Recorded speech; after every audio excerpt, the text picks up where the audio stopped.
আসসালামু আলাইকুম। Hello everyone, কেমন আছেন সবাই? সকাল সকাল আরও একটি নতুন ব্লগ ভিডিও নিয়ে আপনাদের সামনে চলে এলাম। আর এই তো দেখতে পাচ্ছেন এটা আমি কি রান্না করছি। এই যে এখানে বড় একটা কচু, সেই কচুর নাম কি আমি জানি না, আপনারা কারা কে কী নামে চিনেন জানাবেন কমেন্ট করে। আমি তো এই কচুটার নামও জানি না, কিন্তু শুধু রান্না করে খাচ্ছি এই প্রথমবার।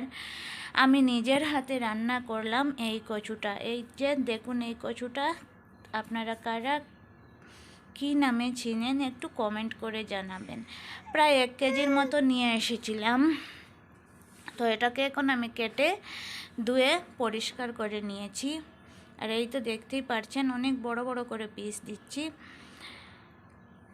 তো যাই হোক, তারপর আমি কচুগুলোকে আমি সিদ্ধ বসিয়ে দেব। ঢাকনা দিয়ে ডেকে রান্না করব, সিদ্ধ করব। আর আমি একটু হলুদের গুঁড়ো দিয়েছি যাতে কালারটা সুন্দর আসে, এর জন্য। তো কচুগুলো প্রায় আমার 50% সিদ্ধ হয়ে গিয়েছে। তারপর আমি নামিয়ে নিয়েছি। আর সেম কড়াইতে আমি তেল দিয়েছি আর কিছুটা পাঁচফোড়ন দিয়েছি, পেঁয়াজ কুচি, বেশ কিছুটা পেঁয়াজ কুচি দিয়েছি। আর এখানে পেঁয়াজ কুচি ভাজা হয়ে গেলে আমি দিয়ে দেব তেতো করে রসুন দিয়ে আমি সুন্দর করে ভালো করে পেঁয়াজের সাথে নাড়াচাড়া করে ভাজা করে নেব।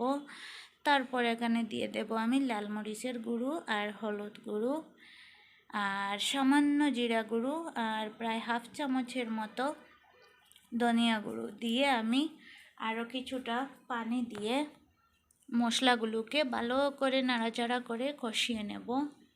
পানি একটু কম ভাবছিলাম, তো আরও একটু পানি দিয়েছি। তারপর স্বাদ মতো লবণ দিয়ে সুন্দর করে মশলাগুলোকে কিছুক্ষণ সময় নিয়ে রান্না করে নিয়েছি।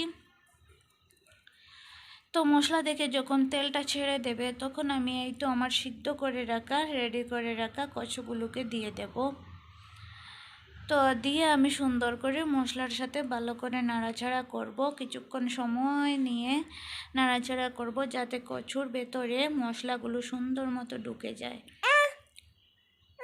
তারপর এখানে আমি পরিমাণ মতো পানি দিয়ে দেব, যেহেতু কচুটা প্রায় 50% সিদ্ধ হয়ে গিয়েছে, আর 50% বাকি।